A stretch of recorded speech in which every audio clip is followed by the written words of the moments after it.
Mesdames, Messieurs, bonsoir. Je vous souhaite la bienvenue.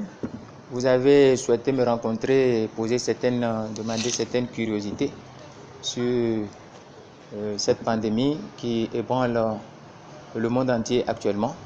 Je suis à votre écoute, je suis heureux de partager ce moment avec vous. Vous savez que j'ai eu à plusieurs reprises déjà à m'entretenir avec vous et à m'adresser à la nation sur cette pandémie. J'ai tenu le 29 mars et le 2 avril dernier, j'ai présidé 2 réunions du comité de veille que nous avons mis en place dès que le secrétaire général des Nations Unies a élevé au rang de pandémie cette épidémie, cette infection qui est née en Chine et qui a commencé par envahir le monde entier. Au cours de ces 2 réunions, la première réunion a porté essentiellement sur le discours, c'est-à-dire l'entretien du chef de l'État, l'entretien qu'il a tenu de manière très expéditive le dimanche dernier.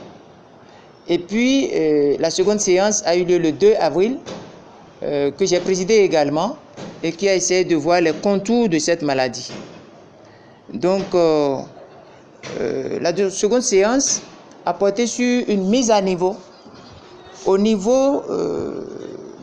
d'information sur cette pandémie. Et le but que nous visons, notre démarche est de contribuer à l'amélioration des solutions pour notre pays, mais aussi de contribuer à améliorer aussi les solutions pour la sous-région, et pourquoi pas à l'échelle internationale. Et c'est le but que nous visons en maintenant ce comité de veille. Mais que faut-il savoir de cette pandémie? Cette pandémie, il y a beaucoup de non-dits. Il s'agit d'un virus appelé par l'OMS Covid-19, mais qui en réalité, le virus qui en est responsable est le SARS-CoV-2. SARS pour syndrome aigu respiratoire sévère, et qui est déjà connu. En 2002-2003, on a eu quelque chose de ce genre qui avait sévi beaucoup en Asie et qui a fait beaucoup de morts, surtout en Chine, près de 777 en Chine. Mais il est bon de faire la différence entre le Covid-19, ce qu'on appelle Covid-19, qui en réalité, son nom scientifique est le Covid-2. Il faut différencier ce Covid-là de ce qui avait sévi avant. Et on a vu que il y a une propagation très rapide de ce virus. Et cette propagation est essentiellement buccale, aérofécale et respiratoire. C'est une propagation très rapide, je disais, mais il peut exister aussi que le virus soit soulevé par la poussière. Donc, nous devons faire attention. Nous avons un virus de type nouveau qu'il faut différencier des autres virus du SRAS, syndrome respiratoire aigu sévère. Il faut faire une différence. Le premier virus existait et c'est le second cas qu'on a vu maintenant qui devait normalement s'appeler Covid-2. C'est l'OMS qui a donné le nom Covid-19 à cette pandémie pour pouvoir différencier les deux. Ce que je dois dire aux gens, c'est que il n'existe pas de médicament, de vaccin pour le Covid-1, si on peut dire ça, le premier. Donc, il faut beaucoup en tenir compte. C'est les mêmes choses, mais il y a une grande différence. La différence ici tient à la propagation, au mode de transmission, et il faut aussi enseigner à nos populations que s'ils veulent s'en sortir, ils doivent retenir les choses suivantes. Il ne suffit pas simplement, lorsque nous parlons du coronavirus Covid-19, il ne suffit pas simplement de faire des tests de dépistage pour dire qu'on en est sorti. Non. Parce qu'il y a 30% des tests séronégatifs qui peuvent être faux. Seuls les tests séropositifs sont sûrs. Secondo, la maladie attaque distinctement les groupes sanguins. Vous savez, nous avons 4 groupes sanguins. La maladie n'attaque pas de la même manière les groupes sanguins. Selon la littérature, il y a le groupe sanguin O qui serait un peu plus outillé, mais les autres groupes sanguins ne sont pas si outillés que ça. La maladie n'attaque pas aussi de la même manière les hommes et les femmes. Il faut aussi en tenir compte. Et il faut aussi tenir compte de quelque chose. La maladie, on dit souvent 14 jours de quarantaine. Vous avez entendu ça? Mais c'est faux. C'est faux. 14 jours de quarantaine, c'est faux. C'est pratiquement faux. 14 jours, c'est une moyenne. Quand on parle de 14 jours, c'est une moyenne. Il y a un paquebot, un navire de plaisance qu'on a appelé Diamond Queen. Et des chercheurs ont pu relever des traces, la scientifique génétique de ce virus 17 jours après qu'on ait évacué. 17 jours après qu'on ait évacué. Mais il faut faire très très attention sur ces notions. Il y a aussi que, bon, aucun médicament n'existe. C'est pourquoi vous avez les polémiques entre la chloroquine, tels que les antibiotiques, c'était pas le même de BCG. Il n'y a pas de médicament à l'heure où nous parlons. Il n'y en a pas. Donc, des chercheurs ouvrent tout ce qu'il y a comme piste pour savoir ce qu'il faut faire, ce qu'il ne faut pas faire. Donc, en résumé, c'est une pathologie, c'est un virus nouveau et une maladie nouvelle. Donc, en résumé, c'est ce que je peux vous dire sur ça. Donc, grosso modo, c'est l'OMS qui a baptisé ça Covid-19. Sinon, en réalité, c'est SARS-CoV-2. Lorsqu'on a une pathologie qui n'a pas de solution scientifique encore au niveau des épidémiologistes, des épidémiologues, des virologues, il se pose un problème. En tout premier lieu, il faut éviter des gestes comme... voilà encore des choses qu'il est bon de savoir, qui font que je viens devant vous ce soir. Il faut éviter certains gestes qui ont été propagés, indiqués, préconisés, avec des tapages et des propagandes à n'en point fini. Écoutez, au début de cette pathologie, on nous a dit quelque chose. On nous a dit d'éternuer dans le creux du coude. Mais moi, je vous dis non. Je vous dis non, c'est une erreur grave. On ne peut pas éternuer dans le creux du coude. D'abord, c'est sale, c'est salissant. Deuxièmement, tous ceux qui nous ont décrit le virus disent que le virus a une propagation très rapide. Alors, si j'éternuais dans le creux du coude, la conséquence, c'est que je mets le virus sur mon corps. Oh, vous savez, il y a un phénomène de tic, un phénomène de réflexe. Et qui peut arriver que, sans le savoir, je croise les bras comme ça. Si je croisais comme ça les bras, je risque de ramasser ce que je croyais éviter et que j'ai jeté au niveau du coude. Donc, moi, je dis, en premier lieu, il faut éviter certains gestes comme l'éternuement dans le coude. Il peut bien arriver de croiser le coude et d'y ramasser, sans le savoir, ce qu'on croyait avoir rejeté. Et qui était là? Il faut également éviter, en cas de fièvre forte, de douleur, il faut éviter de prendre des antidouleurs et les anti-inflammatoires et non stéroïdiens, ce qu'on appelle les AINS. J'en connais beaucoup, mais comme je ne suis pas spécialiste, je ne vais pas donner les noms. Je ne vais pas donner les noms. Mais tout le monde doit avoir le réflexe, en cas de fièvre ou de douleur, de ne pas aller directement vers les AINS.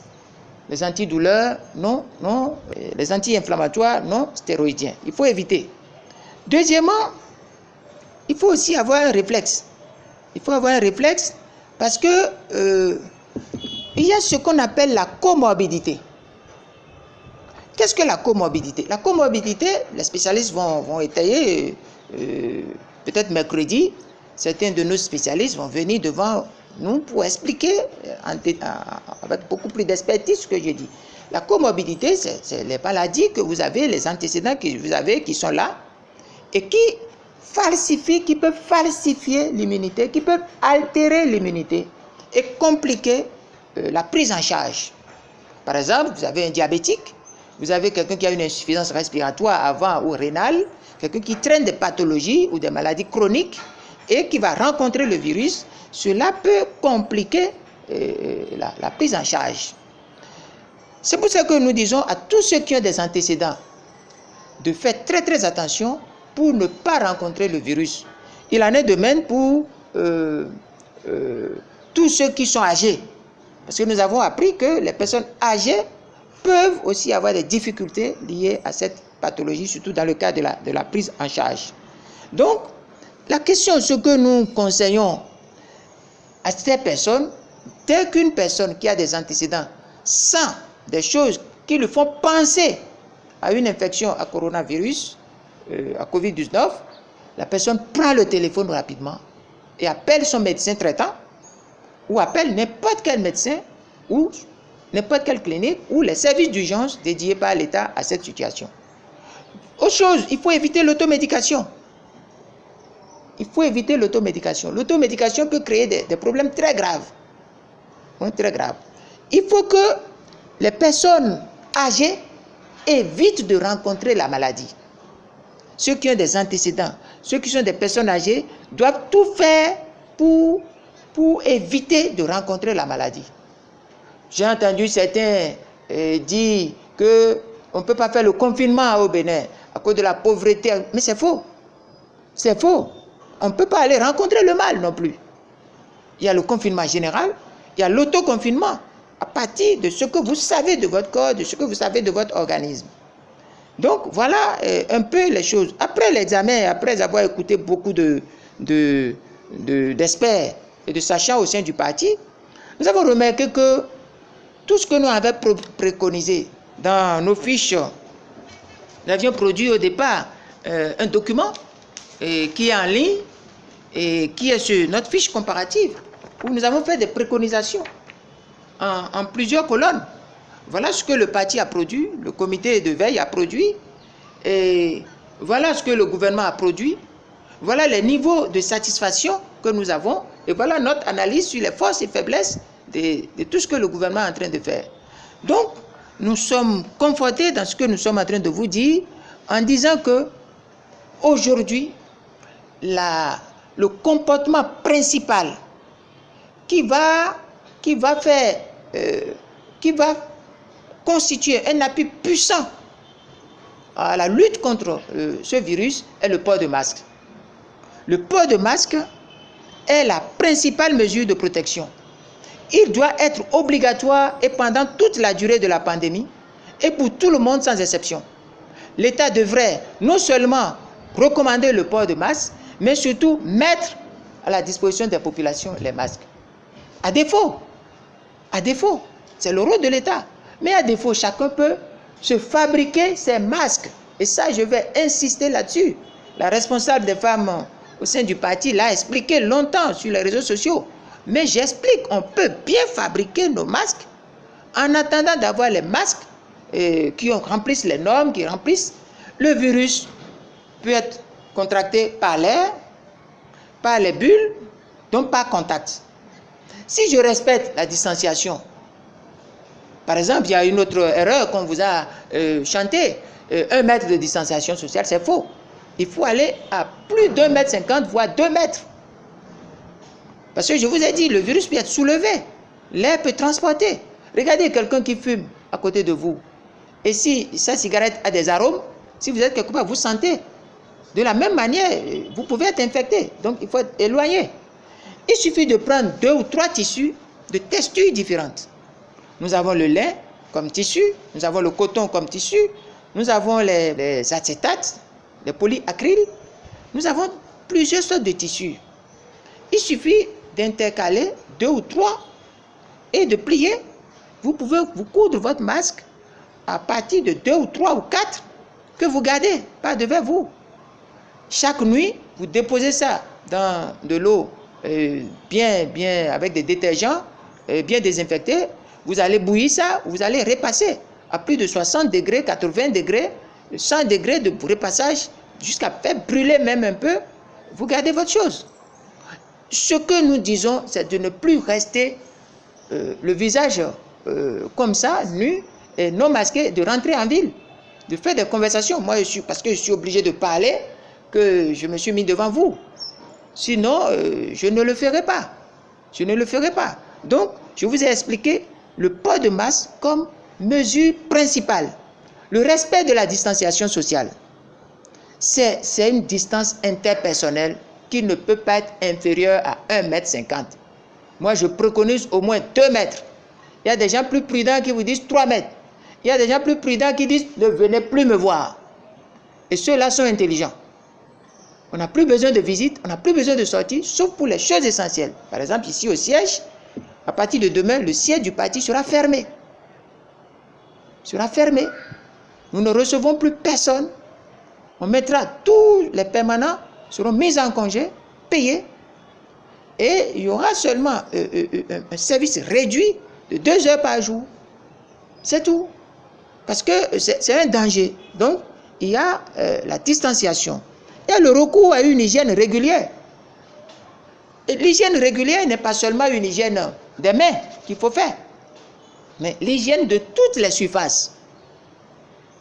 Toute surface, tout corps qu'on peut toucher ou qui peut vous toucher, tout passage ou tout couloir que vous pouvez emprunter doit être désinfecté au moins 1 fois par jour, si c'est dans votre maison.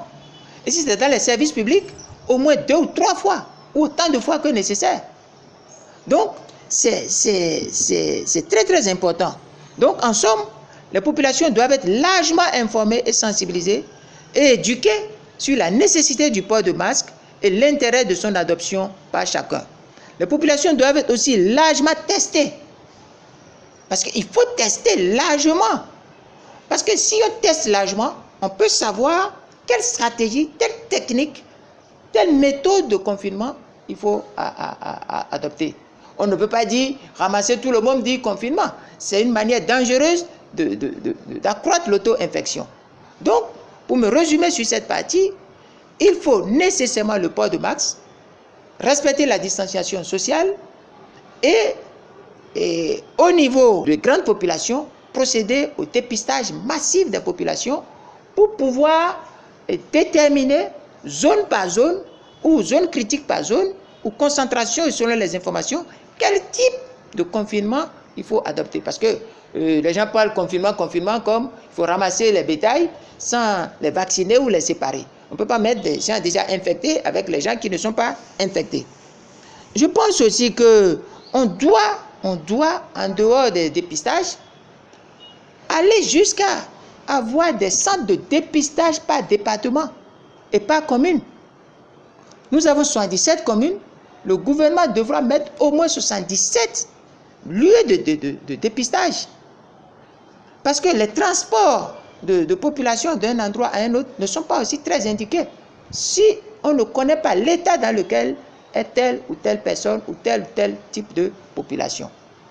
Il faut aussi préconiser très très rapidement, avant que nous ne soyons surpris, je ne le souhaite pas, des véhicules spécialisés de transport de malades. Parce que j'ai vu, on transporte des gens sur Gémidjan, on prend n'importe quel véhicule, on met des gens dedans. Je pense que non. Il faut être très très intelligent et s'équiper maintenant. Prévoir tous les équipements nécessaires pour faire cela.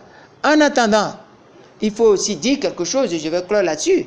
À partir du moment où il n'y a pas de médicaments, à partir du moment où on n'a pas encore de thérapie, on a vu un peu d'escroquerie qui commence par agiter tout le monde à gauche et à droite. Quelle est cette escroquerie?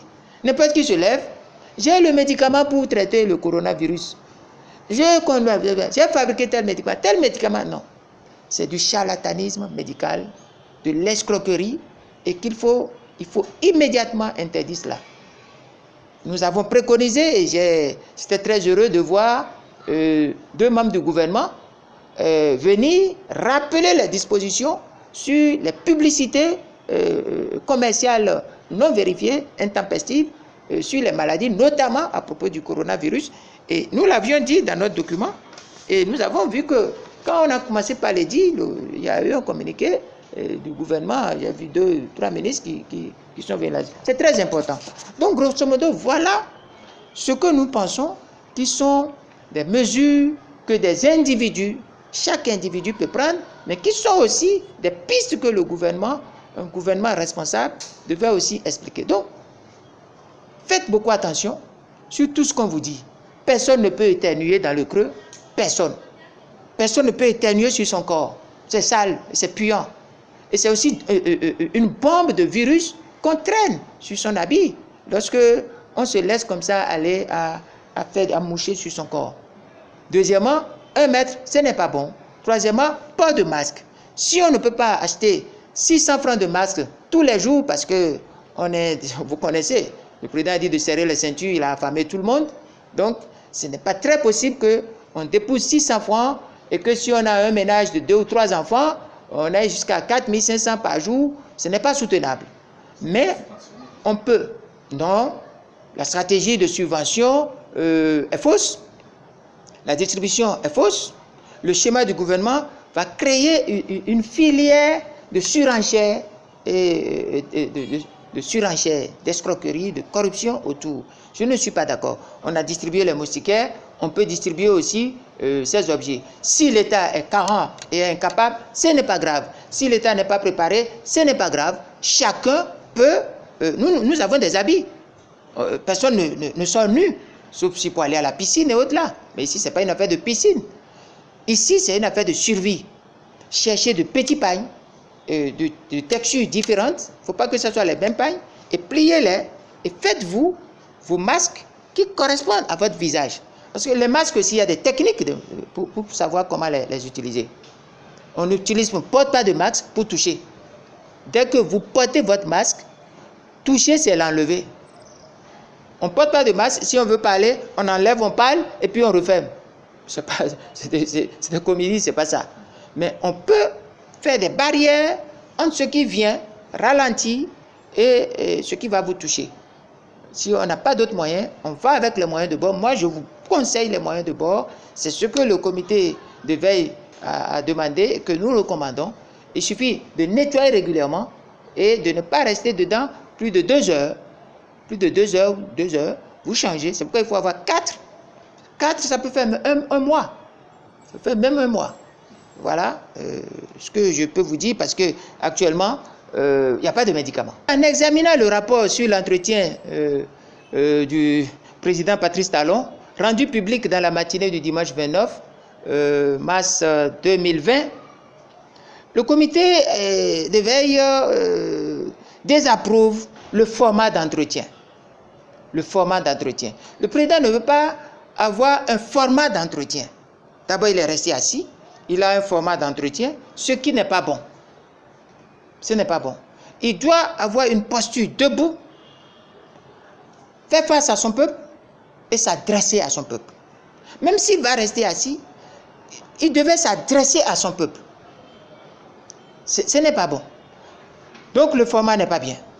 Deuxièmement, le contenu de ce que le président a dit n'est pas bon. Le contenu, le président a dit, moi, la chose est grave, donc je suis resté pour réfléchir et je vois que, je n'ai pas de moyens.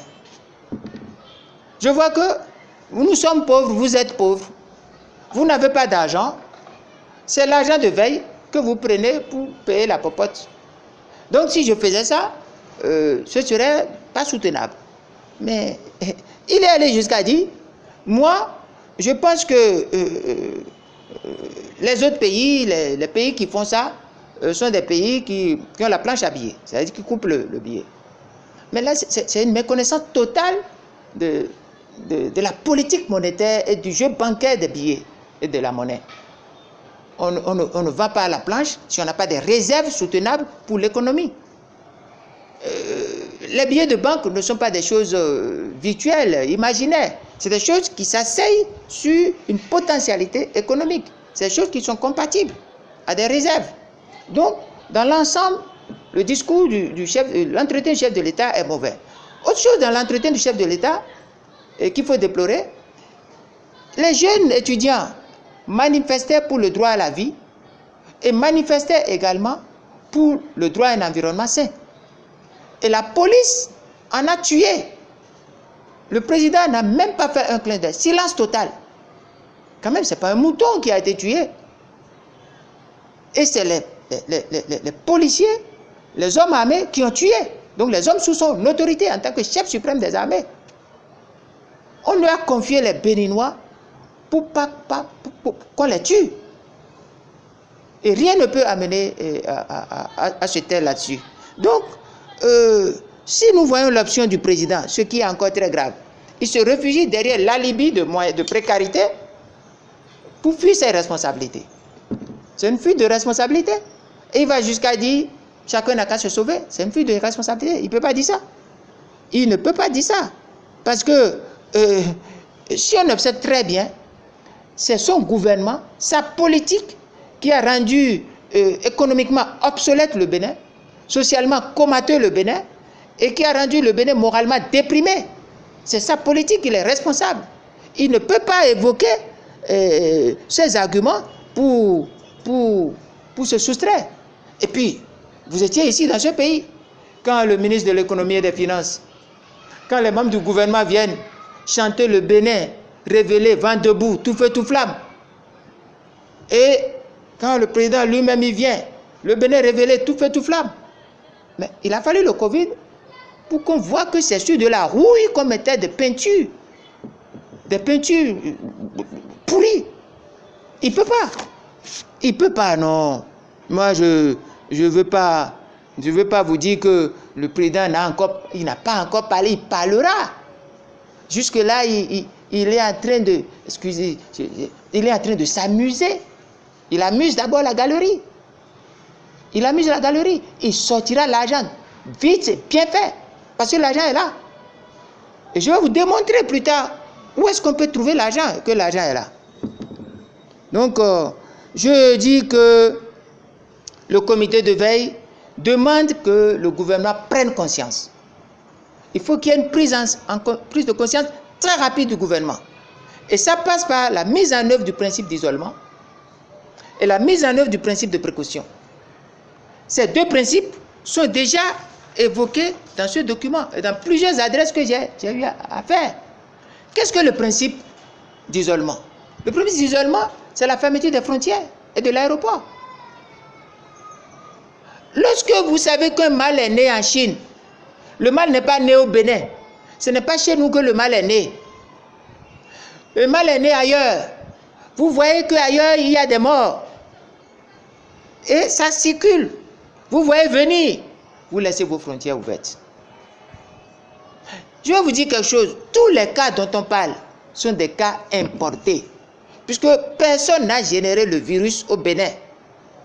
Mais on pouvait éviter ces cas importés en appliquant le principe d'isolement. Le président n'a pas fait. Et jusqu'à aujourd'hui où je vous parle, il n'a pas fait. Les frontières sont toujours ouvertes. Et je ne cesserai jamais de le dire. C'est non parce que les autres ont fermé leurs frontières que nos frontières sont fermées. Et notre aéroport est toujours là. J'ai préconisé qu'on ferme les frontières, mais qu'on laisse les cargos, les marchandises, pour approvisionner. Et qu'on soumette à l'entrée tout le monde à un dépistage systématique. Il y a des tests de dépistage qui ne durent pas une journée. Il y a des tests qui font 10, 15, 20 minutes. Donc, ce n'est pas normal de ne pas appliquer le principe d'isolement. Le second principe qu'on n'applique pas aussi, c'est le principe de précaution. Ce principe de précaution dit quoi? En l'absence de thérapie, on évite le contact avec le mal. En l'absence de thérapie, on casse la vitesse et le circuit de propagation. Et la meilleure méthode pour le faire, c'est fermer les lieux publics. Fermer les lieux publics. Vous savez combien de temps le gouvernement a fait pour qu'on aille dans le sens de la fermeture des lieux de culte? Je ne cesserai jamais de remercier l'Église catholique, l'épiscopat, la conférence des évêques du Bénin. Je leur tire chapeau. Ils sont les premiers à dire non. Ils sont allés jusqu'à dire nos écoles, nous allons les fermer. 3 ministres du gouvernement se sont présentés, ont écrit pour dire non. Non, pourquoi? Parce que selon ces 3 ministres et le ministre de la Santé, les élèves peuvent être des écoliers, peuvent être maintenus dans les écoles parce qu'ils seraient de meilleurs agents pour aller apprendre aux parents les hygiènes. C'est-à-dire, moi, mes enfants vont m'apprendre l'hygiène. C'est-à-dire, mon enfant, mon petit-fils viendra m'apprendre moi l'hygiène. C'est des absurdités de ce genre qui ont mis les enfants et qui ont laissé les écoles. C'est à cause des absurdités de ce genre que les étudiants, qui sont des lieux d'intelligence, ont dit non. Et c'est parce ils allaient contre ça qu'on en a tué. Avez-vous lu le communiqué du recteur qui a condamné cette tuerie? Est-ce que jusqu'à aujourd'hui, vous avez un communiqué du gouvernement qui a condamné cette tuerie? Mais non, on ne peut pas. Donc, il faut nécessairement les deux principes. Le principe d'isolement, notre gouvernement doit appliquer. Et le principe de précaution, notre gouvernement doit appliquer en fermant les écoles. Parce qu'on dit les congés. Non. Ils doivent prendre la décision de fermer les écoles jusqu'à ce que nous voyons clair dans cette pandémie. Et même quand on va voir clair dans la pandémie, il faut attendre une période transitoire pour voir les répliques éventuelles et les secondes vagues, les retours éventuels. Je pense que nous avons analysé ces choses-là et nous disons que tant qu'il n'y aura pas de consensus, on doit appliquer ces deux principes. Je voudrais aussi vous dire quelque chose qui va vous faire rire. J'ai analysé les plaintes de certaines personnes qui venaient des voyages et qu'on a mis dans les hôtels. Mais il y en a à qui on sert le même repas du matin jusqu'au soir. Il y en a à qui on donne le repas de toute une journée, on les jette ça le matin. Il y en a même qu'on regarde comme des pestiférés. Le traitement était dégradant, humiliant, inacceptable.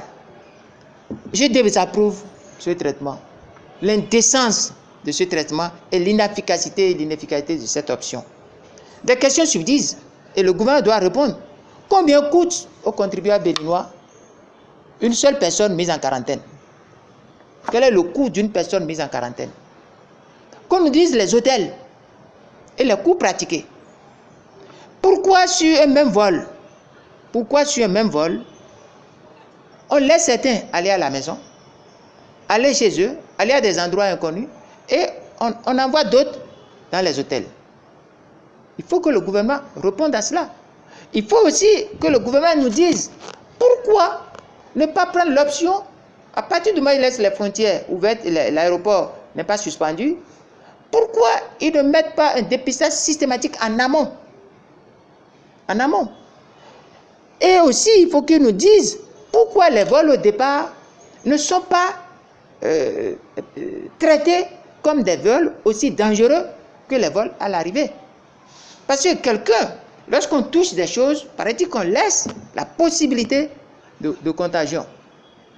Donc, il y a trop de laisser-aller, et quand on écoute le récit des voyageurs, on voit que le gouvernement a péché beaucoup par amateurisme, incompétence, inaction, fourvoiement, était allé de coq à l'âne, et que toutes les mesures, tout ce que le gouvernement chantait, étaient des portes d'entrée à ce virus.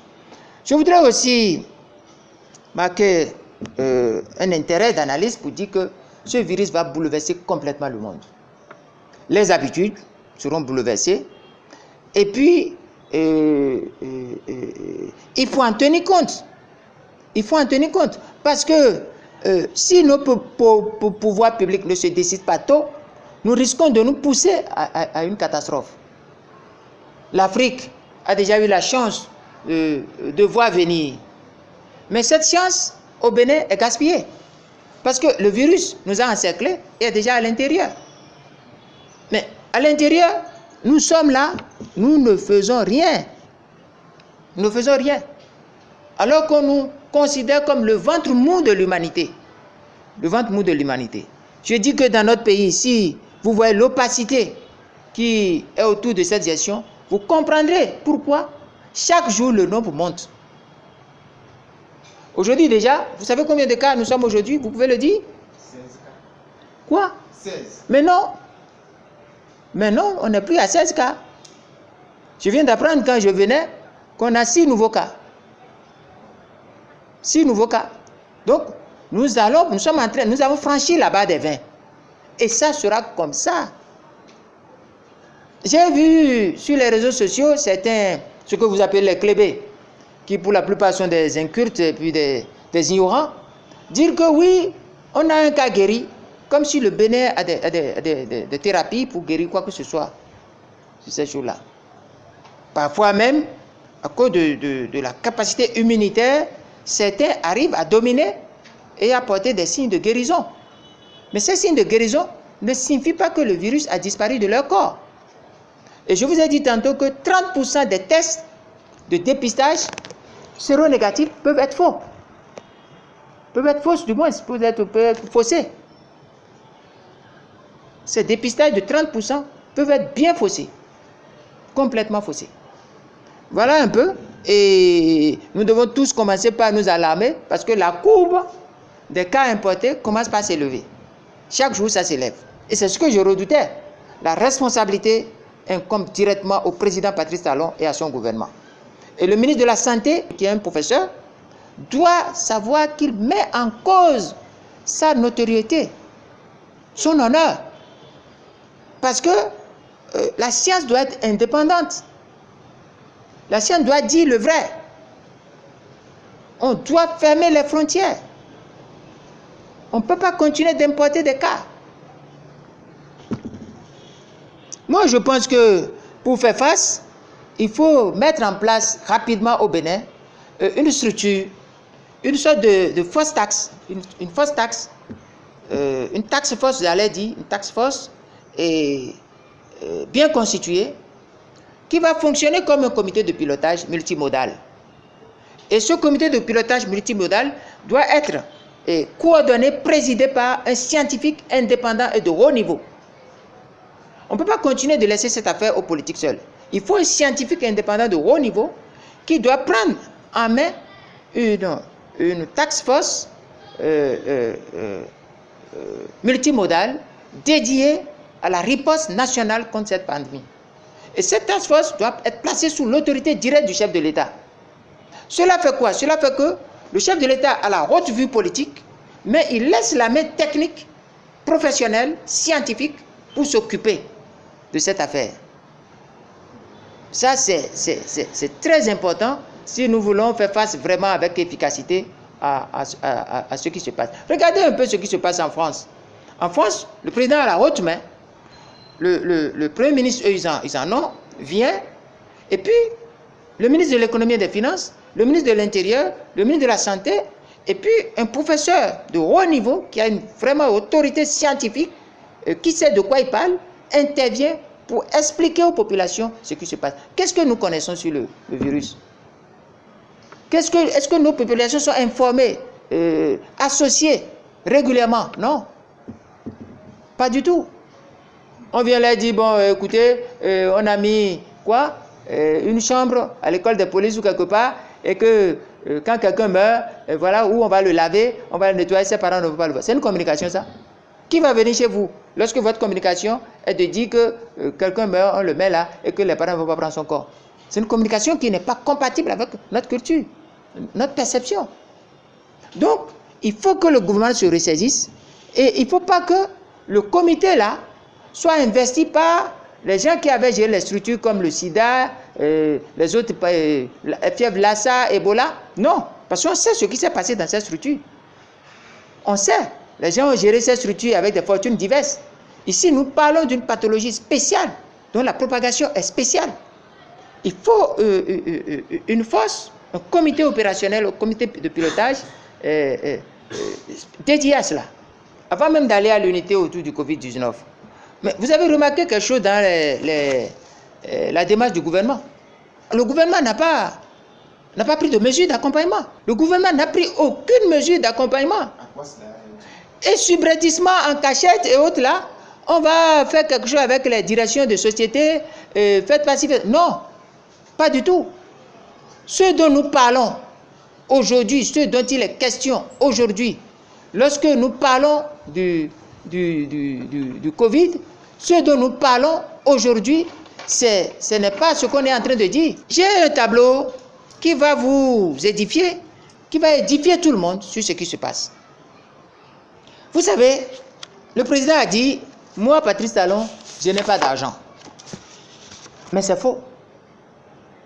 Quand vous comparez les pays de la zone UEMOA, vous allez voir quelque chose, vous allez comprendre quelque chose qui est vraiment extraordinaire.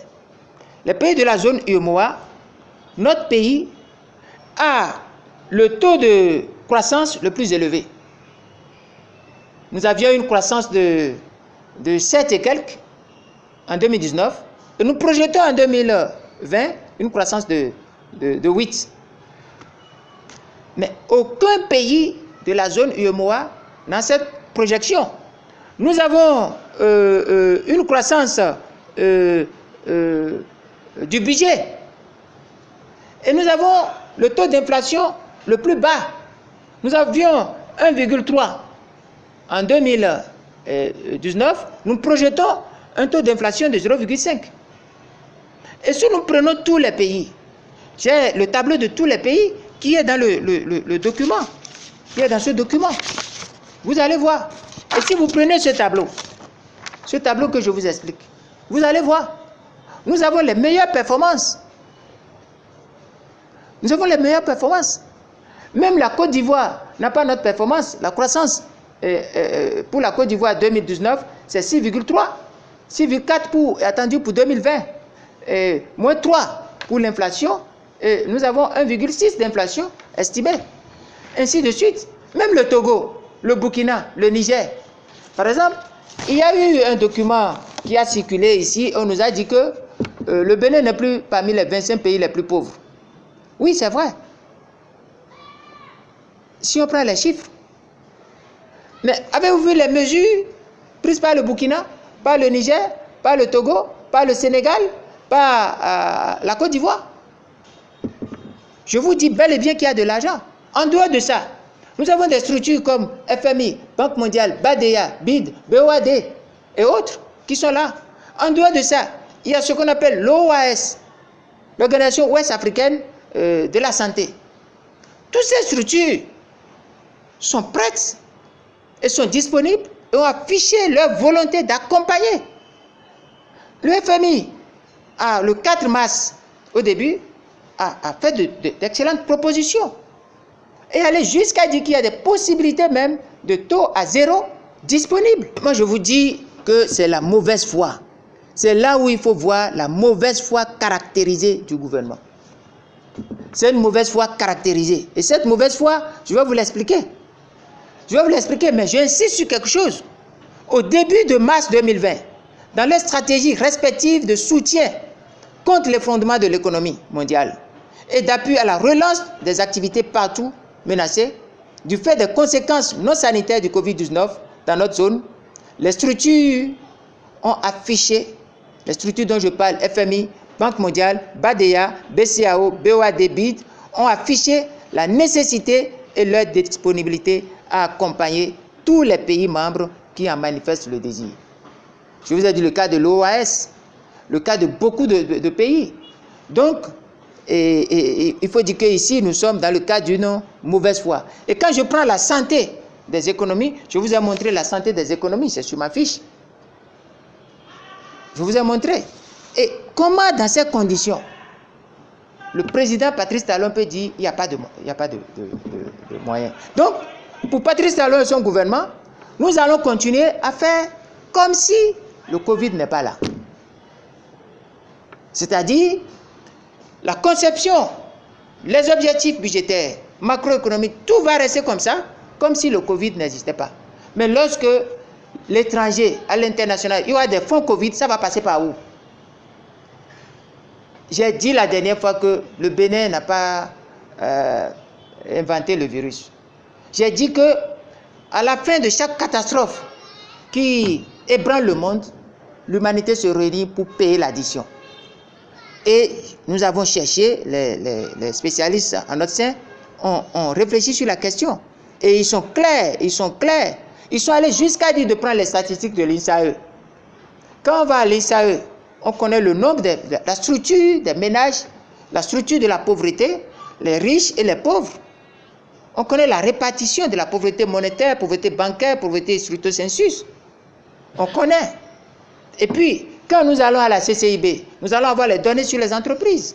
Quand nous voyons le patronat, le Conseil national du patronat, les fêtières, chaque corps de ce jeu, il y a des discussions qui vont être menées. Ça là, notre gouvernement dit, moi, je ne veux pas le faire. C'est pourquoi nous disons qu'il sera procédé à des affectations directes ou indirectes sur la base des statistiques à chaque composant du corps social et des secteurs de l'économie, entreprises, marchés, artisanat, tourisme, hôtellerie, restauration, culture et sport, chefferie, culte religieux et de développement dans le cadre de soutien et d'accompagnement de l'État.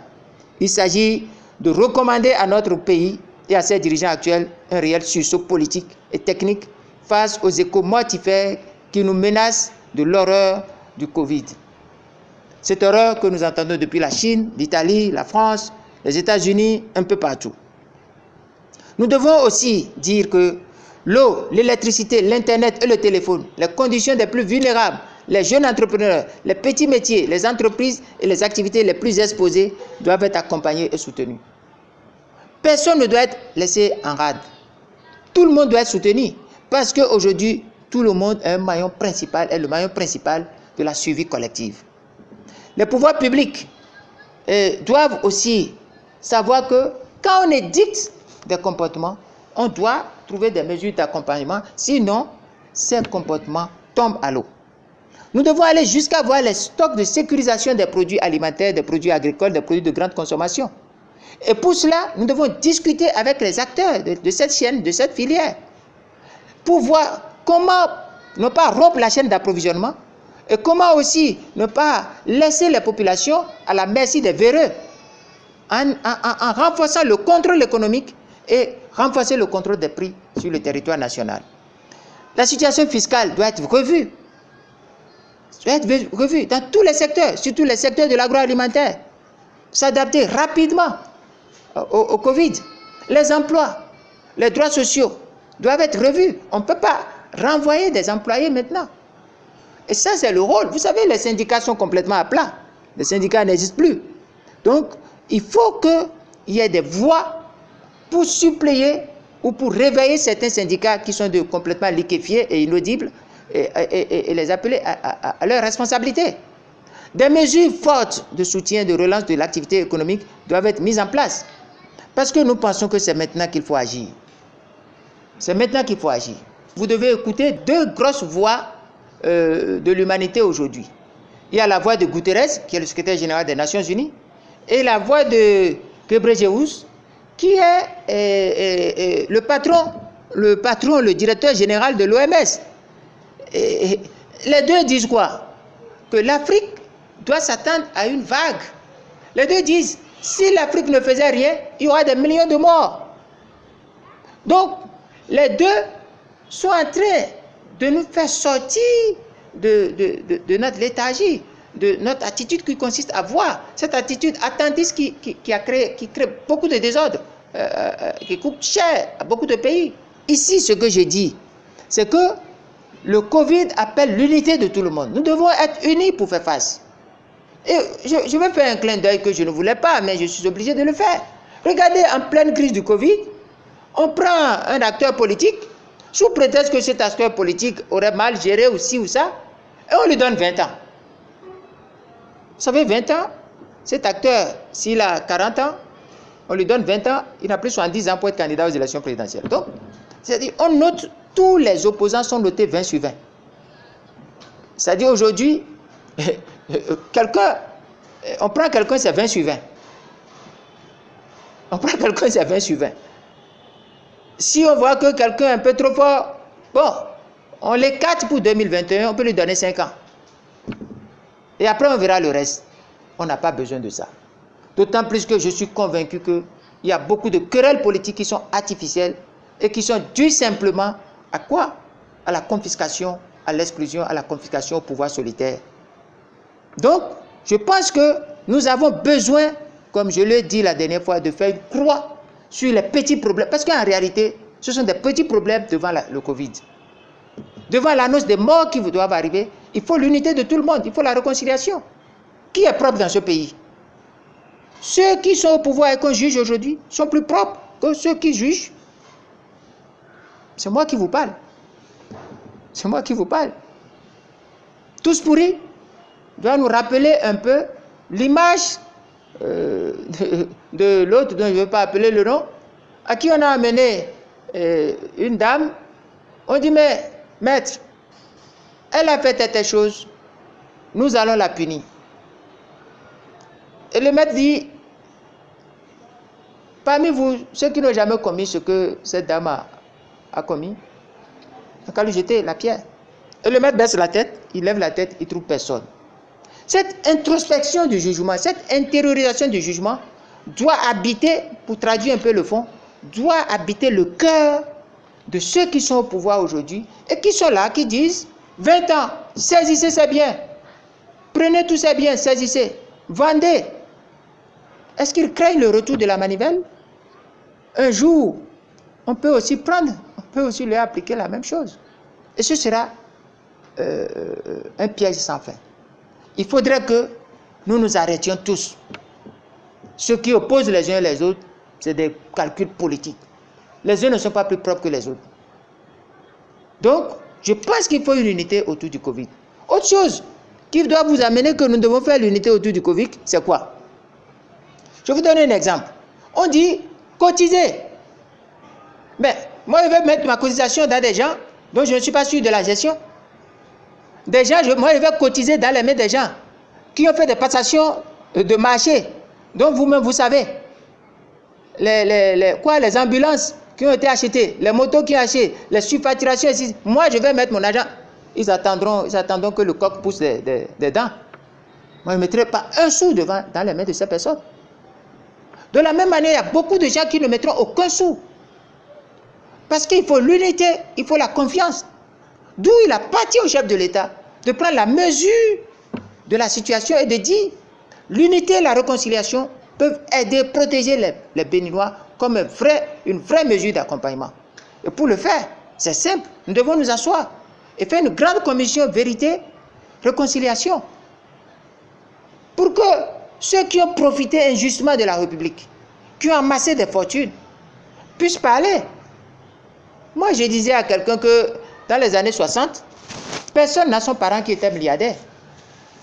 Nous qui avons des parents qui étaient dans la bourgeoisie des fonctionnaires, des salariés, nous n'avions connu ceux qui parlent aujourd'hui. Aucun de leurs parents n'était multimilliardaire. Donc, ils ont puisé, ils ont fait quelque chose quelque part. Il faut que nous nous asseyons pour que chacun puisse dire à quelle proportion et comment il a pillé, profité de la République. Je pense qu'il nous faut une unité. Il nous faut une unité autour du Covid. Et il faut aussi, non seulement cette unité, parce qu'il y a des questions qui sont en suspense. Les gens de la société civile, ils se plaignent. Les gens, les médecins, les soldats, les gens de la protection civile, les infirmiers, tous ceux qui vont combattre. Mais dans quelles conditions ces personnes vont combattre? Il faut en parler. Ceux qui sont aujourd'hui condamnés dans les prisons, il faut qu'on en parle. Il y a beaucoup de choses qui font que l'unité aujourd'hui peut être un facteur, un véritable moyen d'accompagnement. Car c'est la nation ensemble qui est attaquée. Ce n'est pas une partie, ceux qui sont au pouvoir, qui sont attaqués, et ceux qui sont opposants ne sont pas attaqués. Ce n'est pas ceux qui sont opposants qui sont attaqués, et ceux qui sont au pouvoir qui ne sont pas attaqués. C'est la nation tout entière. Mais si nous n'avons pas confiance, comment quelqu'un qui est un opposant, qui est malade, peut aller se mettre dans les mains de ces personnes? Il y a beaucoup de non-dits. La rupture a divisé le pays. Et c'est une occasion. Regardez un peu ce qui s'est passé dans un pays à côté de nous, où l'un des opposants les plus emblématiques a été mis en liberté du fait du Covid. Nous ne pouvons pas faire ça. Est-ce que notre pays doit se singulariser dans les règlements de compte? Il faut que le gouvernement pense que le gouvernement doit s'élever. Moi, je rêve d'une situation où le gouvernement dise « Ok, basta, c'est fini ». Ce n'est pas parce que c'est fini que ceux qui sont exilés vont prendre le premier avion et venir, on va les mettre en quarantaine. Mais le fait de se savoir appelé par son pays, de savoir impliqué dans tout ce qui se fait, considérer, ça va décompresser la tension dans laquelle nous sommes, et puis ça va contribuer énormément à renforcer la riposte nationale. Et je pense aussi que nous devons tous être sur pied de guerre Nous devons être sur pied de guerre. Parce que nous devons déclarer la guerre au Covid et être dans une posture guerrière. Et quand on est dans une posture guerrière, on a besoin de l'unité de tout le monde. La condamnation qui a été faite à un homme politique, et pour ne pas l'appeler, vous le connaissez, n'est pas juste, n'est pas bien, n'est pas bienvenu, c'est inapproprié, ce n'est pas opportun. Ce n'est pas opportun. Donc, moi je pense qu'il nous faut la paix et la réconciliation. Notre pays a besoin de paix et de réconciliation. Et c'est maintenant qu'il faut faire les gestes forts. Nous devons aussi accompagner, soutenir chacun des fils en ce moment d'épreuve. Parce que, je l'ai dit, aujourd'hui, nous devons savoir et être convaincus que chaque Béninois est le maillon principal. Ce n'est pas le chef de l'État qui est le maillon principal. Ce n'est pas moi. C'est vous, c'est tout le monde. Parce que toute personne peut affaiblir la chaîne de rempart contre le Covid. Et puis, depuis 4 ans, la politique de la rupture a mis notre pays dans un état que le président lui-même a essayé de peindre. C'est ça aussi l'impératif de l'aide. Vous ne pouvez pas dire à quelqu'un, tu serres la ceinture et le mal vient et il dit, je t'abandonne, fais face au mal. Ce n'est pas bon. Donc, je pense que le gouvernement doit dire au peuple l'estimation des conséquences de cette pandémie. Et voilà aussi un aspect qui appelle que nous devons avoir confiance l'un à l'autre. On ne peut pas avoir confiance si on est toujours rancunier. Le ministre de l'économie et des finances devait s'adresser aux Béninois pour dire quelles sont les conséquences de cette pandémie sur la réduction du taux de croissance. Vous avez dit au peuple, nous attendons un taux de croissance de 8% en 2020. Le coronavirus vient. Le président, votre président, Patrice Talon dit, moi je ne veux rien faire, je prévois l'après-Covid, je prévois l'après-Covid économique. Mais c'est faux. Il doit pouvoir dire, je l'ai démontré la semaine passée, le dimanche dernier, par ailleurs. Aujourd'hui, depuis ce temps, ça fait une semaine, le ministre de l'économie et des finances devait venir rencontrer le peuple pour dire, voilà les conséquences du Covid sur la croissance attendue. Voilà les conséquences du Covid sur la baisse des recettes publiques. Et voilà les conséquences du Covid sur la soutenabilité budgétaire. Il doit pouvoir dire, mais quelles sont les garanties? Mais c'est effarant ce qui se passe. C'est pour ça que nous pensons que le gouvernement doit dire aux Béninois la capacité de la riposte sanitaire du peuple. On ne peut pas venir dire nous ne pouvons rien. Il y a 3 choses sur lesquelles nous devons être informés. Quelle est notre capacité réelle de riposte? En termes de personnel, en termes de lits, en termes d'équipement. Nous devons pouvoir dire l'offre de soins. Quelle est l'offre de soins disponible dans tout le Bénin aujourd'hui et comment est répartie l'offre de soins? Quel est ce qui est urgence, quel est ce qui est de réserve, quelles sont les choses attendues? C'est la question qu'un bon ministre, un bon gouvernement doit essayer de répondre à ces questions. Deuxièmement, le gouvernement doit pouvoir dire quelle est la politique de relance de l'économie. Quelle est la stratégie de relance de l'économie? Et nous devons être clairs. On ne peut pas nous dire on a mis un compte à BOA, à telle banque, aller mettre de l'argent dedans. Pourquoi? C'est nous qui collectons les impôts et les taxes. Nous allons mettre de l'argent dedans quoi? Même l'argent on va mettre quoi? Ou les gens veulent profiter pour recycler l'argent de ce que je ne veux pas appeler? Non. Et puis, on doit pouvoir dire, je vais le répéter, non seulement notre capacité à pouvoir faire face en matière sanitaire, en matière d'offres de soins, en matière de plateau technique, mais deuxièmement, notre capacité pour pouvoir faire face, pour pouvoir relancer l'économie, parce que qu'on le veuille, non, l'économie a pris un coup, et prendra un coup comme dans tous les pays. Mais nous devons aussi être en mesure, immédiatement, de dire quelles sont les garanties budgétaires pour que le budget qui a été prévu, on doit réorienter le budget nécessairement. Nous sommes au début de l'année. Nous sommes au début de l'année budgétaire. Un gouvernement responsable doit répondre à ces questions. Mais pourquoi? Parce que le pays n'est plus un pays. L'État vit dans un déni d'État, confondu à une seule personne. Le Parlement n'existe pas. Parce que c'est le rôle d'un Parlement. Si un Parlement réel existait, quand nous on était des députés, avant que le gouvernement ne vienne à l'Assemblée, le gouvernement demande si tel députés sont présents. Aujourd'hui, il n'y a pas de Parlement, il n'y a rien. Si bien que vous n'avez aucune visibilité, vous ne pouvez rien savoir sur ce qui se passe. Vous êtes dans l'obscurité totale, l'obscurantisme total. Et c'est dans cette condition qu'on publie partout qu'il faut cotiser frais de solidarité. Non. Donc, moi je vais vous dire quelque chose. Hein. Le Bénin traverse une situation très grave. Le Bénin vit dans une gouvernance par la terreur avec le recours à la force et à l'utilisation criminelle des armes à feu contre toute expression des libertés et toute revendication des droits fondamentaux. Le pouvoir dans tous ses compartiments fait l'apologie de la dictature. Il nous faut nous asseoir. Depuis la survenue de cette pandémie, le gouvernement s'est lancé dans une navigation à vue qui manque totalement de crédibilité pour faire adhérer l'ensemble de la communauté nationale à sa riposte obsolète. Le gouvernement doit changer de cap. La boussole doit cesser d'être la course vers un taux de croissance. La boussole de Patrice Talon et de son gouvernement, ils doivent changer de boussole. Ils ne peuvent plus, dans cette situation, être dans la boussole de course derrière les taux de croissance artificiels.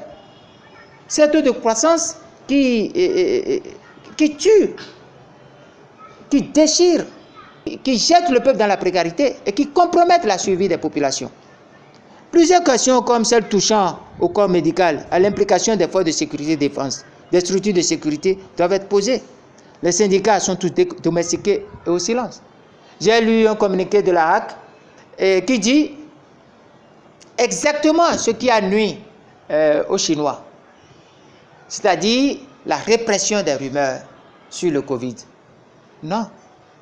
Le Covid doit laisser le champ libre à toutes sortes de rumeurs. Et j'ai été scandalisé lorsque la HAC dit encourage on répercute tout ce que le gouvernement a dit. Donc si le gouvernement disait des erreurs, on va répercuter. Mais non. Mais non. Toutes ces choses montrent que nous devons nous asseoir. Et c'est pour toutes ces choses que nous parlons de l'indépendance de la science. Et cette indépendance de la science ne peut exister que lorsqu'on met un comité opérationnel, présidé par un scientifique de renom indépendant et qui doit dire la science avant que le chef de l'État ne dise la politique à travers lui-même ou à travers ses ministres. Je pense que nous devons réfléchir à l'unité, à la réconciliation.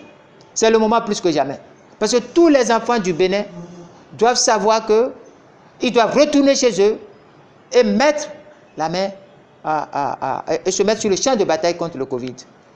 Ce n'est pas que on dit aujourd'hui ils vont prendre le premier avion à venir et être confiné comme l'autre qui dit qu'il est chercheur, qu'il a fait beaucoup de découvertes dans un pays qui est venu qu'on a mis en quarantaine. Je ne sais pas pourquoi on ne pouvait pas lui faire un dépistage rapide et le laisser vaquer à ses affaires. Je ne sais pas pourquoi on laisse l'aéroport même ouvert. Donc voilà un peu ce que moi je dis. Je pense qu'il faut aussi faire un peu attention. Il y a trop d'informations, de fake news, de ci ou de ça qui viennent de partout. Nous avons aussi des informations bizarres qui viennent de partout, allant des informations les plus surréalistes et aux fake news les plus nuisibles à la société et puis aussi à l'humanité. Parce qu'il y a même des fake news racistes, il y a même des déclarations qui sont douloureuses pour certains humains. Nous pensons que face à tout ça, nous ne devons pas rester seulement au niveau de la riposte des nations individuelles. Nous devons aller dans le cadre de la riposte communautaire. Et l'approche communautaire a été évoquée par le président du Niger, le président Issoufou du Niger, qui a évoqué l'approche communautaire. Je sais que le 14 février, il y a eu une réunion à Bamako, une réunion des ministres de la Santé à Bamako, pour réfléchir sur comment au niveau de notre communauté, de la communauté de la CEDEAO, on va s'occuper de cette pandémie. Mais je dois vous dire que cette réunion a été sous l'égide de l'OAS, Organisation Ouest-Africaine de Santé. Pour ceux qui ne connaissent pas, l'OAS est une structure qui est née de la fusion de l'ancienne structure épidémiologique de l'AOF, d'obédience française, et de l'ancienne structure anglophone de Homologue. Les deux ont fusionné pour donner ce qu'on appelle l'Organisation Ouest-Africaine de Santé. C'est une structure spécialisée de la CEDEAO qui s'occupe de la surveillance des infections au niveau de notre sous-région et qui a pour vocation d'assurer l'harmonisation des politiques de santé, des politiques de la CEDEAO en matière de santé et d'appuyer un peu les populations en termes de politique de santé, d'équipement et d'infrastructure et aussi de mise à niveau parce que l'OAS a pour vocation de donner les meilleures prescriptions, les meilleurs référentiels de santé possibles à l'Afrique. Mais je sais aussi que l'OAS a fait beaucoup d'efforts en fournissant des kits à beaucoup de pays, des kits de dépistage, des équipements interpersonnels, et parfois même des moyens d'accompagnement. Je sais que jusqu'au 7 avril, l'OAS va évoluer. Mais ce sur quoi je ne suis pas d'accord, c'est les objectifs de la réunion de Bamako doivent être renforcés. Parce que quand cette réunion avait lieu à Bamako, le 14 février, on n'avait pas connu beaucoup de cas. Aujourd'hui, il y a beaucoup de cas. Au Sénégal, en Côte d'Ivoire, au Nigeria, en passant par le Bénin qui commence par grimper. Il faut que l'OAS redouble d'efforts. J'encourage ce qui est fait. Je remercie le professeur qui dirige cette structure. Mais ils doivent redoubler d'efforts. Pourquoi? Parce que nous apprenons des choses graves sur les tests, les vaccins, l'Afrique qui serait comme cobaye, ces polémiques qui sont totalement stressants, déshonorants pour nous. Les pays pris séparément ne peuvent pas faire face. Il faut que l'harmonisation de la riposte soit prise en compte sérieusement par l'OAS. Il faut que l'OAS sorte de l'aspect des préconisations de 14 avril pour aller vers une structure, une sorte de force régionale à l'image de l'écomog de la santé. Puisque nous sommes en guerre aussi, il ne faut pas se leurrer.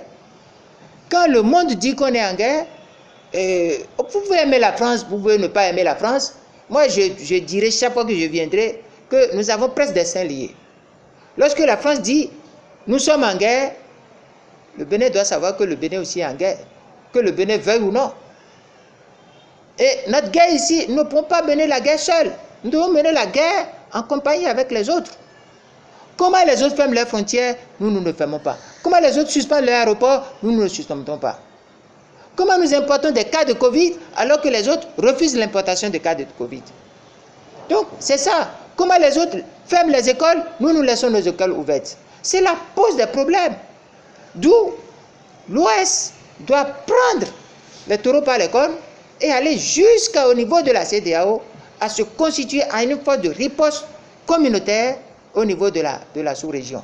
Et renforcer et garder cette permanence même après la vague de la pandémie. Parce que le Covid a révélé l'obsolescence des politiques publiques en matière des hôpitaux et des soins de santé.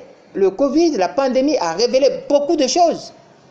Donc, pour lesquelles, je le dis, je ne cesserai jamais de le dire, le monde d'après Covid ne sera plus jamais le monde que nous vivons. J'ai appris que de la bouche d'un professeur dont je ne veux pas appeler le nom, français, qui travaille dans un hôpital français et qui l'a dit sur une télévision TNT, que 24 pays africains auraient déjà accepté et auraient pris des enveloppes pour qu'on fasse des tests au Bénin. Je voudrais demander si, au gouvernement et à Patrice Talon, si eux, ils font partie des 24. Il faut qu'ils répondent. Est-ce que le Bénin a déjà pris d'argent? D'abord, est-ce que le Bénin a accepté? Il faut que cette réponse soit claire. Deuxièmement, est-ce que le Bénin fait des tests, des expérimentations, des essais cliniques à la fois sur des humains, ici? Ou est-ce que le Bénin fait les mêmes choses sur des êtres non humains, mais des êtres vivants non humains? Est-ce que le Bénin le fait sur des êtres tout court? Est-ce qu'il y a des essais, des tests qui se font au Bénin? Il faut que nous soyons clairs là-dessus. Est-ce que au Bénin ici, on le fait? Est-ce que notre président, notre gouvernement ont pris de l'argent? Nous voulons savoir oui ou non. Chez des gouvernements ou chez des structures de recherche ou chez TIES, nous voulons savoir oui ou non.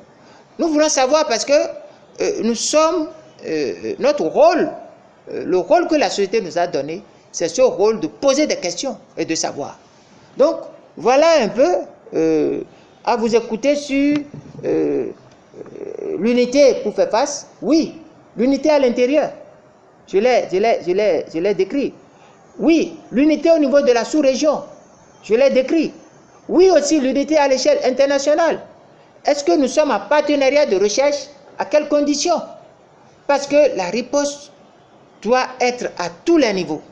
Parce que ce mal traverse les frontières et ne fait pas de différence entre les races.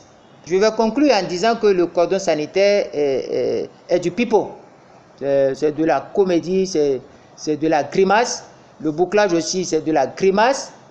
Ça ne rime à rien du tout parce que les gens continuent de toujours traverser.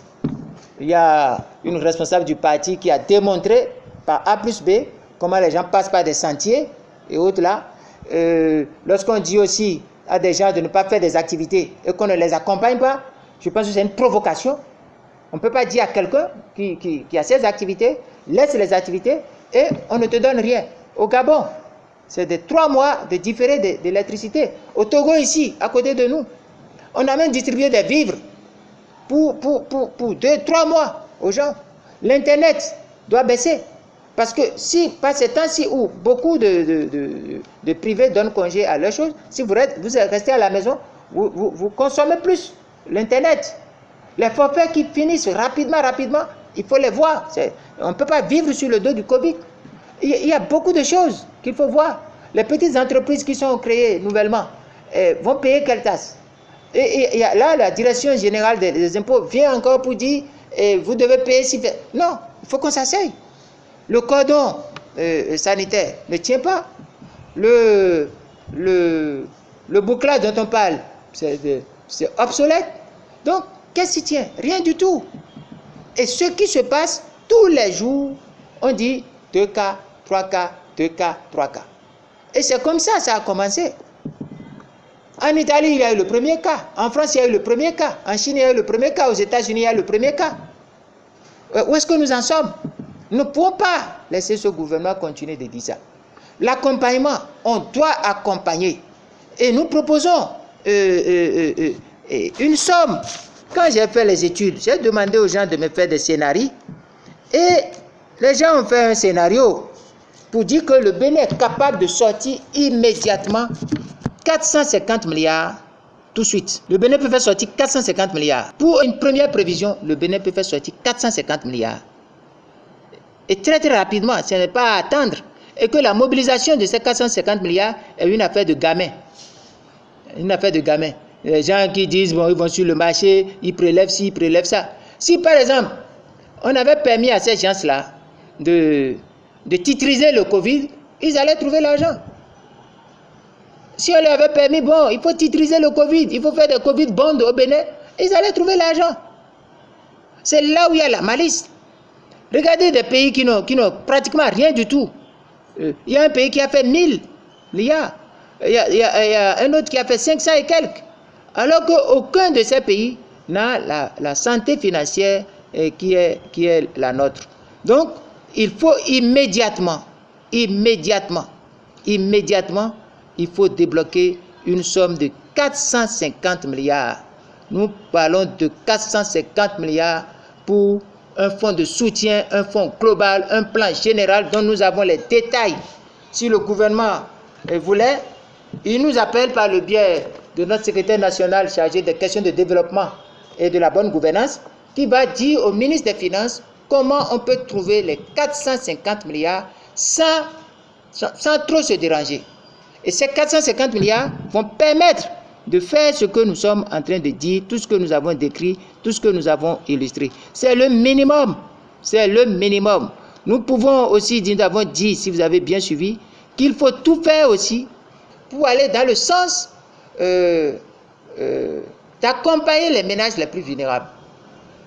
Nous pouvons aussi réserver environ 150 milliards ou 100 milliards comme ça pour soutenir les plus faibles. Donc si nous prenons les 450 milliards plus les 100 milliards, nous pouvons trouver une somme globale de 550 milliards, 540 milliards pour faire face. C'est possible de dégager ça. Et je dis bien, si le gouvernement est intéressé, et le gouvernement doit le faire, notre secrétariat au développement et à la bonne gouvernance peut aider le ministre à trouver rapidement ces 540 milliards globales en essayant d'affecter des sommes à la soutenabilité des entreprises, à l'accompagnement, des sommes aux petits. Même, regardez, la dame qui vend des galettes, ce qu'on appelle la tacotevico. Lorsque vous supprimez les activités des églises et que la dame là vient s'asseoir devant l'église les dimanches, il y a des églises qui font 5 messes, mais vous avez supprimé ce que la dame va manger. Vous savez ce qu'on appelle dans un pays à côté? On a mis une somme à côté. Et le gouvernement envoie des transferts d'argent dans les comptes de ces personnes. Un autre pays a décidé de mettre 184 000 sur 3 mois. Ici, on dit, on ne fait rien, on ne doit rien faire. Non, nous avons cherché les fonds. Où est-ce que les fonds peuvent être trouvés? Nous les avons cherchés et nous avons fait le total. Il y a une partie qui est 450, une partie qui est 100 et quelques. Et en ramassant le tout et en affectant, nous sommes arrivés à un total de 540 milliards minimum. Si notre gouvernement veut être un gouvernement responsable, le plan de riposte doit coûter au démarrage 540 milliards. Là, nous pouvons faire face à soutenir la baisse de croissance, à soutenir la relance, à garantir la soutenabilité budgétaire. Nous pouvons aussi faire face plus efficacement à l'offre de santé publique. Nous pouvons faire face à cela. Et c'est banal de trouver ces fonds. Lorsqu'on voit la disponibilité de FMI, de la Banque mondiale, de la BOAD, de la BCAO, de la BID, de la BADEA, de la BAD, lorsque nous voyons la disponibilité même des fonds que l'OAS est en train de mettre à la disposition des pays, et aussi des équipements qu'on envoie de cela. Donc voilà un peu ce que j'ai à vous dire. Je vous remercie d'avoir relancé cette question et qui m'a permis de dire que non seulement nous avons porté des critiques sur la faiblesse et l'absence du plan de riposte, nous avons fait des propositions renforcées sur les anciennes propositions. Nous avons dit la santé financière de notre pays par rapport aux pays de la sous-région sur papier. Parce que nul ne peut se prévaloir de sa propre aptitude. Nous ne pouvons pas dire tout va bien, et on vous dit de venir, et puis vous êtes là partout. Je suis belle, on vous met à l'épreuve, et vous n'êtes que fond de teint et maquillage. C'est pas sérieux. C'est pas sérieux. C'est pas sérieux. Et nous avons proposé, chiffré, et nous disons où on peut trouver. On peut même faire des réallocations budgétaires. Nous sommes au début de l'année budgétaire. Si le Parlement était fait de vrais députés, si ce n'était pas les 83 copains qu'on a mis là-bas, ils devaient déjà poser des questions au gouvernement, même pas vidéoconférence, et élaborer, mettre pression pour qu'un collectif budgétaire arrive, voir les conditions de pauvreté tirées des statistiques de l'INSAE et aussi des documents au niveau de la chambre consulaire, du patronat, des corps des métiers, des chambres des métiers, des petites activités et aussi au niveau des chefs quartiers, des chefs d'arrondissement pour voir comment on peut soutenir les populations et les disposer à faire face. Il ne sert à rien de dire on dirige une nation et lorsque la nation a difficulté de se barrer et de faire le privilège, le choix de business contre le choix de la vie. Rien ne vaut la vie. La vie est ce qui est principal. Ce dont je suis fier, je vais terminer là-dessus, qu'on le veuille ou non, le monde d'après Covid changera définitivement les choses. Et chacun sera mis devant sa responsabilité. Aujourd'hui, je suis en train de parler comme ça. Mais quand le Covid va évoluer un peu, je ne parlerai plus comme ça. On mettra chacun devant ses responsabilités. Celui qui est incapable n'a qu'à démissionner. Si le gouvernement est incapable de protéger le peuple, le gouvernement n'a qu'à se passer. Et laisser la place à ceux qui ont des idées et qui peuvent aller vers le peuple et rassurer le peuple, aider le peuple et recueillir l'adhésion, lever l'adhésion populaire de tout le monde, y compris des gens qui sont à l'étranger. Imaginez tout cela unis derrière une même cause, la cause de la protection de la population. Nous allons vaincre. Il suffira de rester dans son bureau, assis, pour venir dire des incantations que nous sommes une grande nation. Une grande nation n'est pas un slogan. Une grande nation, c'est la capacité de faire face avec les moyens dont on dispose. Et nous disposons de moyens. Je vous remercie.